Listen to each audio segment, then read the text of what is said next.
接下来的这一堂课呢，要跟大家讲截拳道在一开始练习的6种基本步法，也就是滑步、垫步、跳步、前旋、后旋、碎步这6大步法。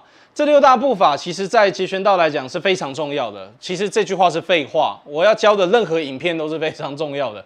可是关键是在刚开始大家在练习截拳道的基本技术的时候，不管是你对于角弧度的概念，不管你今天是对于你的高低交换拍，或是对于你的腰马合一跟分离，以及接下来的步法，甚至之后要讲的所谓的基本攻防姿势，这些东西都是非常重要的一环，缺一不可。所以大家务必的要彻底的去不断的复习这个动作，直到能够完全达标。我要强调完全达标，不是刚刚好，这个也是刚好让你们去练习如何将你的重心控制在单一脚上，并且利用步法去将你的这一个高低交换拍来进行一个所谓的结合，你才能够得到一个更流畅的动作，并且在这个过程当中让你去习惯如何放松你的身体去做动作。好，我们现在来进行这个步法的基本分析跟说明。我们的第一个动作叫做滑步。那步法里面我们分滑、垫、跳、前旋、后旋、碎这6大步法。那我们一开始在做的时候呢，面朝你移动的方向，然后用3度角朝前，也就是我们所谓的3度角面抵角度。然后再来呢，将你的右脚的这个脚跟离地，那我们就右脚称之为前脚。截拳道会习惯将我们的惯用边放在前面，所以如果你是左撇子，你就是左手在前面；如果你是右撇子，你就是右手在前面。滑步呢，总共分成4个动作。何谓滑？脚不离地称为滑。所以我们在做滑步动作的时候呢，就是脚先出去，那出去的时候，第一个大家要记得重点，你的脚不要伸得过长。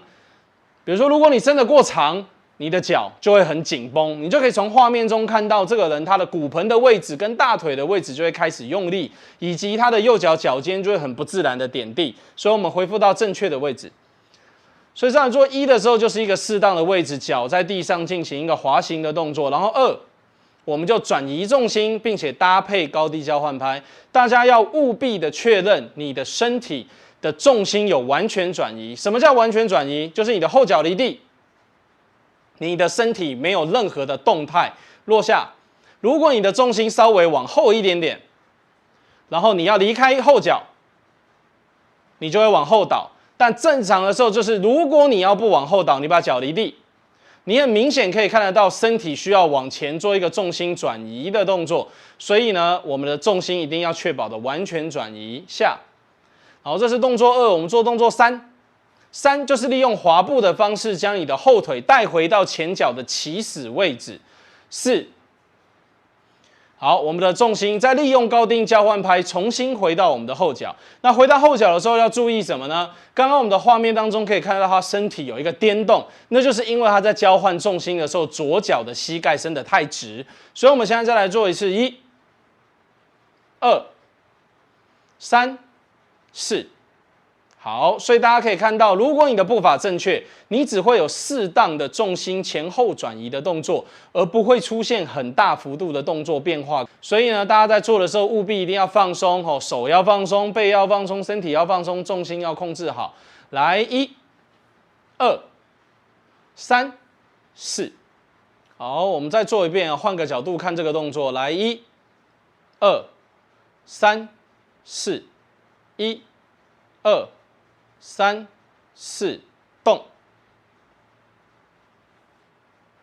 抬腿，下，移动重心，2，抬腿，下，3、4。自己在练习的时候呢，就一定要这样去检查自己的动作，来持续动。所以，当我们今天在练习步法的时候，你的腿出去有没有进行一个确认重心，再做转移重心？转移确实了之后，再把你的后腿给带上，这是非常非常基础的自我检查法。所以大家在练习步法的时候呢，一定要特别的去注意这一些细节跟环节，然后并且确保全身都是放松的状态。